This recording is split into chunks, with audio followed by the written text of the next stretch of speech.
there are so many raw vegan failures, so many fruitarian failures. You could write a book about it. I could make a really long 40-minute video with lots of editing and screenshots of studies and nutrition graphs and all kinds of crap, and go into great detail and every single pitfall that people manage to get themselves into.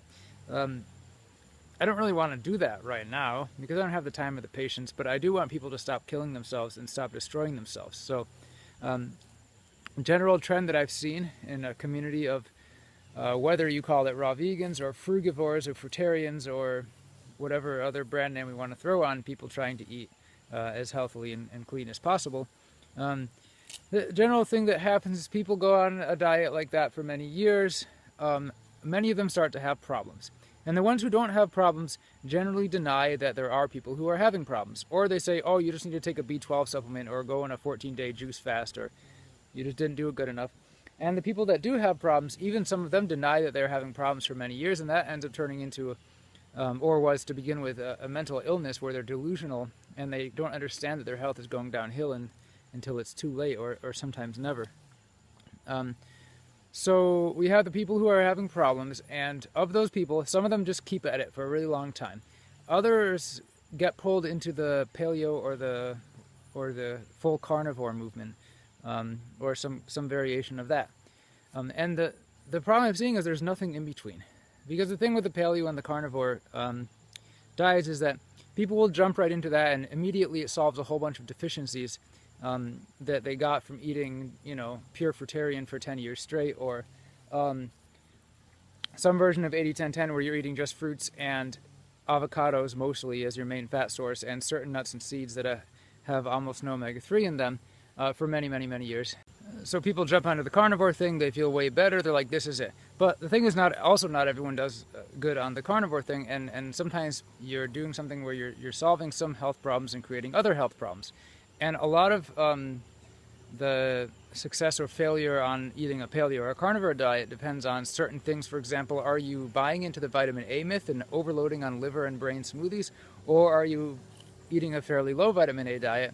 That's a whole other rabbit hole you can get into if you want to Google Dr. Garrett Smith, the nutrition detective. So anyways, for the people who don't do well long-term on a raw vegan or fruitarian or similar kind of diet, there's those who continue to destroy themselves and end up really, really poor health, and some of them end up going straight to the carnivore diet. And of those, some do well and some don't. Most do better at first. I don't want to sound like I'm promoting a carnivore diet, by the way, and this just kind of naturally leads into what I'm talking about because it's related. So anyways, there's nothing in between. Nobody's really studying how to cure these vitamin deficiencies and various problems that crop up. There are so many horror stories I could tell you about long-term problems that I've seen.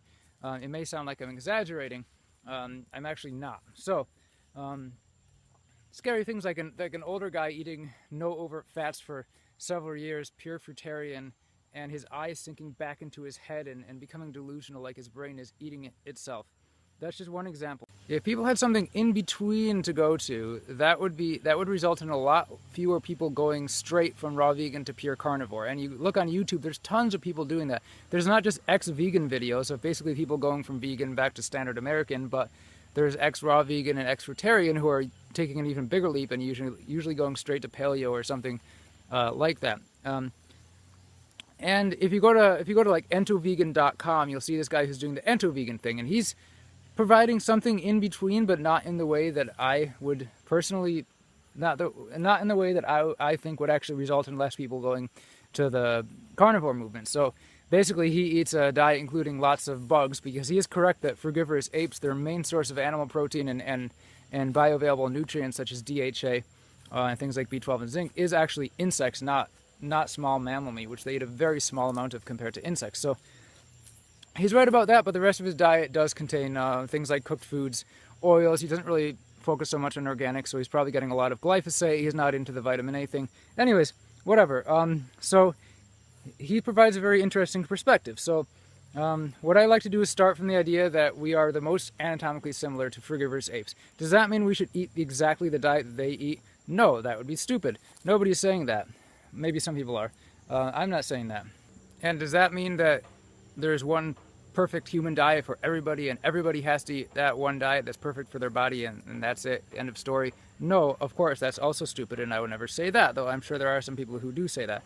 On that note, there are genetic problems that people have that affect their ability to tolerate certain foods, sometimes entire classes of foods. There are also nutritional issues that result from just eating a bad diet for many years that may make it seem like you can't eat a certain way. Like a lot of the low-carb people are really scared of sugar.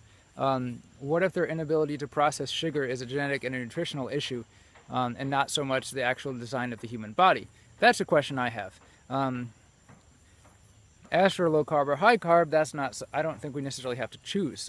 What if our ancestors spent half the year eating high carb when fruit was in season, and half the year eating low calorie, low carb, more like fasting during times when fruit was scarce and we had to do more gasp hunter-gathering types of activities because fruit does not grow year-round in the wild. Don't tell any 100% raw vegan fruitarians that I said that, by the way. So anyways, before I get too distracted and carried away, we start with this idea that we're very similar to the apes, right? And how are we different? Well, one of the ways that we're different, we have a much smaller colon, which probably means that we're designed to eat less rough leafy greens than they are, right? So if our diet remained the same as theirs, but we have a smaller colon, we would probably be eating similar amounts of fruit and less rough leafy greens, and probably similar amounts of the other things that they eat, which include small amounts of nuts and seeds, a fair amount of insects, tiny amounts of small mammals and things that are kind of gross to eat. Can you imagine eating like a raw rat? That would be really disgusting. I'm not interested in doing that at all. And listen, in case anyone with a 2-digit IQ is watching this video, I'm not saying that raw vegans and fruitarians with nutritional deficiencies should go in the jungle, find a baby colobus monkey, rip it out of its mother's arms and eat it raw because the bonobos do that. I'm not saying that, right? I think that would be a stupid thing to do. Sometimes I feel like I spend more time telling people what I didn't say than what I did. I'm being very measured with what I say, so I hope that you're going to be very measured with how you interpret what I say, and don't... Well, I still get people commenting below my videos once in a while telling me how I am so skinny and accusing me of having all these nutritional deficiencies for eating an all-fruit diet, and I don't even eat an all-fruit diet. So anyways, back to the idea. We're starting with this template where we're somewhat very similar to this species, so we can look at how they eat for kind of an example, and then we can look at all the genetic damage that's been done through the years, and then we can look at all the nutritional problems we have from our current diet, including the ancestral damage. We can look at all the chemicals in the food and how that's affecting us. We can look at some of the things we think are nutrients but aren't, vitamin A, and are eating large amounts of because people tell us to. And how we've been breeding our foods. Most people don't realize most of the fruits and vegetables you eat didn't even exist in their current form before 5,000 years ago. So what did we eat before that? That's a good question. The Johns Hopkins University toothware studies show that ancient humans ate just lots of plant matter, fruits and vegetables and nuts and seeds, and that's probably indicative that they ate a diet very similar to the great apes, depending on what climate they're in, of course. Did humans spending some thousands of years in a northern climate mean that they evolved to eat a pure carnivore diet? No, it does not. It means we adapted to be able to eat certain things without dying, which is advantageous to us, but it doesn't make it our natural best diet. Eskimos still get schizophrenia when they eat too much polar bear liver. Just because they adapted to be able to eat more polar bear liver than most people can stand doesn't mean it's their natural diet. It's just what they eat because that they moved to that area of the world, which I think was a very stupid decision on the part of their ancestors. So that's really the end of this video. In conclusion, there's not really a conclusion. I just hope that I've given you some good things to think about.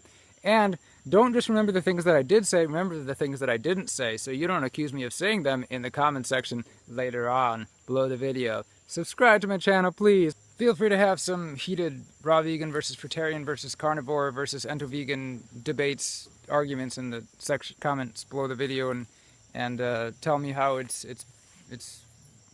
ethically unacceptable to eat ants because they're people too, and stuff like that. And you may notice that I didn't get into any really specific nutrition issues in this video, because that's beyond the scope of what I wanted to talk about. So if you want to say to me, oh, if you go to Cronometer and you plug in all the fruits and vegetables that 100% fruitarian can eat in a day, you're not missing anything. 100% RDA everything. I'm right, you're wrong. You don't understand how nutrition works, so read about that a little bit and get kind of more educated on things like anti-nutrients and bioavailability and this and that, and And by the time I make a new video and talk about some more specific nutrition issues, you'll be educated enough to actually like have a conversation with me about it. So, homework for next time.